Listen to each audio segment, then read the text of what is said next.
জুলাই বিপ্লবে আহত নিহতদের ক্ষতিপূরণ এবং গণহত্যার বিচার নিশ্চিত করার পাশাপাশি ফ্যাসিবাদী সংগঠন আওয়ামী লীগ নিষিদ্ধকরণের ৫ দফা দাবিতে বিক্ষোভ সমাবেশ এবং গণমিছিল করেছে গণ অধিকার পরিষদ খুলনা জেলা ও মহানগর শাখা।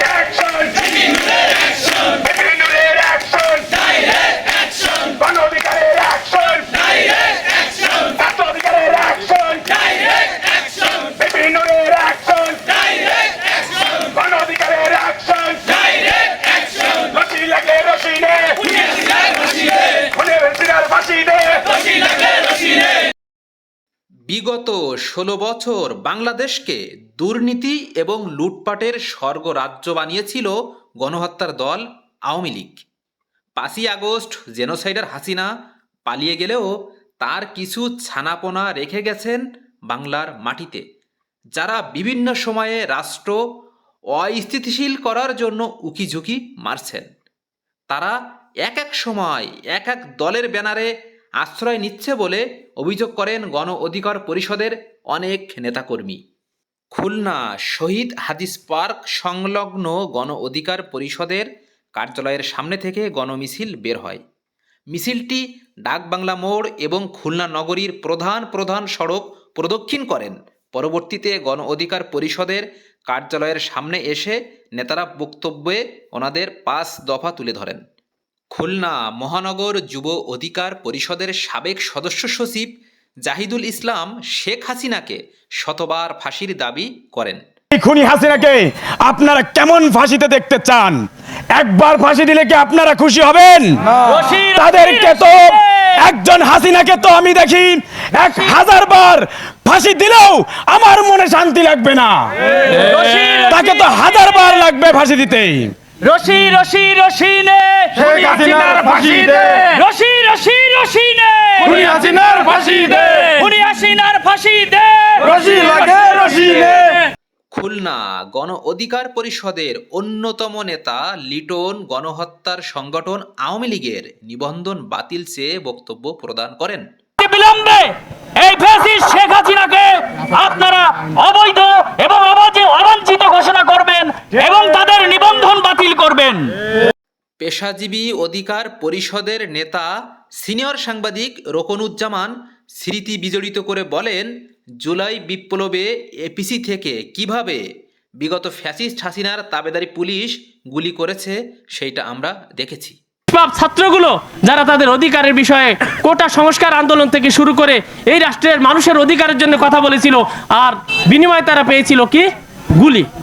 বিনিময়ে তাদের বুলেট তাদের বুককে ঝাঁঝরা করে দিয়েছে। আপনি একবার আপনার সন্তানের কথা চিন্তা করুন, আপনার ছোট ভাইটার কথা চিন্তা করুন, আপনার ছোট বোনটার কথা চিন্তা করুন, যার বুকে তাজা একটা বুলেট গিয়ে তার বুকটা রক্তাক্ত করে দিয়েছিল।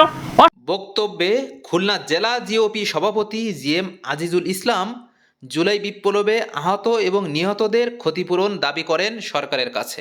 ২৪-এর গণঅভ্যুত্থানে আহত নিহতদের পুনর্বাসন ও ক্ষতিপূরণের দাবি এবং ২৪০০ বিগত ১৭ বছর এই ফ্যাসিস্ট হাসিনা যে অত্যাচার, নির্যাতন, খুন গুম করেছে তার বিচারের দাবিতে, অর্থাৎ এই ১৭ বছর হাসিনা সহ তার সাথে যারা জড়িত ছিল তাদেরকে বিচারের দাবিতে আজকে গণ অধিকার পরিষদের বিক্ষোভ সমাবেশ ও গণমিছিল।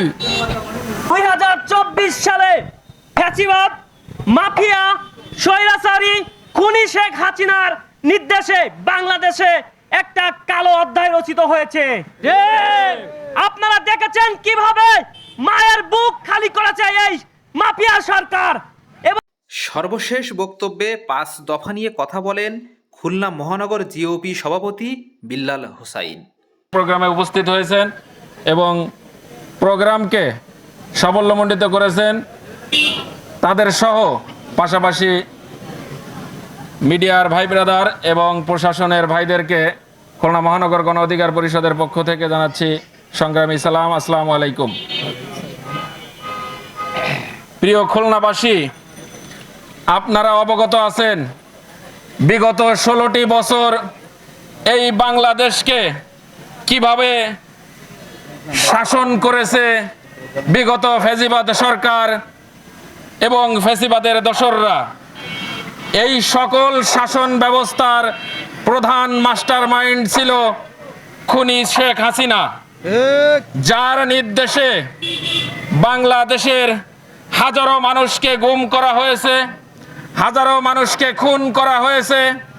আমরা দেখেছি সর্বশেষ তিনি তার ক্ষমতাকে চিরস্থায়ী করার জন্য এদেশের শিশু থেকে শুরু করে বৃদ্ধা কাউকে তিনি ছাড় দেননি, প্রত্যেকের বুকের উপরে তিনি গুলি চালিয়েছেন।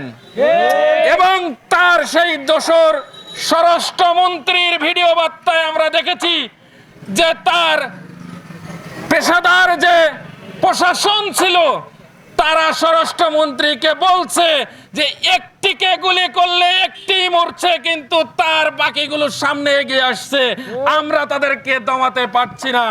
সেই জাতি এই বাংলাদেশে এখনো কিন্তু বসবাস করে।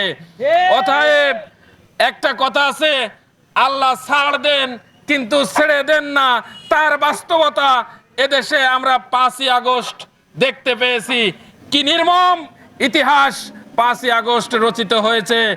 বাংলাদেশের সবচেয়ে পাওয়ারফুল নেত্রী, যার কথায় বাংলাদেশের সকল কার্যক্রম পরিচালিত হতো, তিনি কিন্তু বিদায় নিতে বাধ্য হয়েছে জনগণের আন্দোলনের মুখে।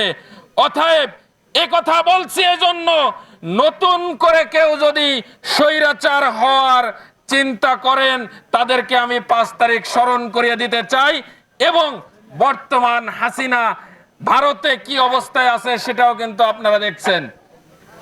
এজন্য কেউ স্বৈরাচার হওয়ার স্বপ্ন এই বাংলার বুকে আর দেখবেন না আশা করছি। পাশাপাশি আজকের এই 5 দফা দাবি বাস্তবায়ন করার জন্য বাংলাদেশে বর্তমান যে অন্তর্বর্তী সরকার দায়িত্বে আছে সেই সরকারের প্রধান উপদেষ্টা সহ সকল উপদেষ্টাকে বলতে চাই,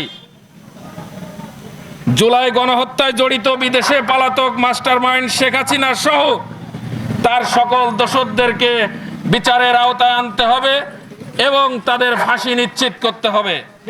পাশাপাশি জুলাই গণহত্যায় যারা আহত হয়েছে, নিহত হয়েছে, তাদের যথাযথ ক্ষতিপূরণ সরকারকে দিতে হবে। একই সাথে জুলাই আগস্টের গণহত্যায় যারা নিহত হয়েছে এবং বিগত 16 বছর আন্দোলন সংগ্রামে বৈষম্য বিরোধী ছাত্র আন্দোলন সহ ছাত্র অধিকার পরিষদ, ছাত্র দল, ছাত্র শিবির এবং সকল রাজনৈতিক দলের যে সকল নেতাকর্মী আহত এবং নিহত হয়েছে, প্রত্যেককে যথাযথ ক্ষতিপূরণ দিতে হবে। একই সাথে গণহত্যায় যারা ইন্ধন দিয়েছে তাদেরকে বিচারের মুখোমুখি দাঁড় করাতে হবে এবং তাদের বিচার নিশ্চিত করতে হবে। গণ অভ্যুত্থানের আকাঙ্ক্ষার রাষ্ট্র বিনির্মাণে যা যা করণীয় সেগুলো করতে হবে। বিশেষ করে শুধুমাত্র একটি নির্বাচনের জন্য আমরা কিন্তু অন্তর্বর্তী সরকার বসাই নাই ক্ষমতায়, তাদেরকে যথাযথ সংস্কার করেই নির্বাচনের দিকে আগানোর আহ্বান জানাবো। কারণ আপনারা ইতিমধ্যে 6 মাস অতিক্রম করেছেন, আপনাদের রাষ্ট্র পরিচালনায় জনগণের অনেক অভিযোগ অনুযোগ রয়েছে আমরা দেখতে পাচ্ছি। অতএব আপনারা অতি দ্রুত এই রাষ্ট্র সঠিকভাবে পরিচালনা করার জন্য উপদেষ্টা পরিষদ পুনর্গঠন করবেন সকল রাজনৈতিক দলের মতামতের ভিত্তিতে এবং আগামীতে সুন্দরভাবে দেশ পরিচালনা করে যৌক্তিক সময়ের ভিতরে নির্বাচনের দিকে এগিয়ে যাবেন। সুধী দর্শক, বেলাশেষ টিভি থেকে এতক্ষণ আপনাদের সাথে যুক্ত ছিলাম আমি আশরাফ রিপন। আমাদের সাথে থাকার জন্য অনেক অনেক ধন্যবাদ। সবার জন্য শুভকামনা। অবশ্যই ভিডিওটি লাইক করবেন, কমেন্টস করে আপনার মতামত জানাবেন এবং শেয়ার করতে ভুলবেন না।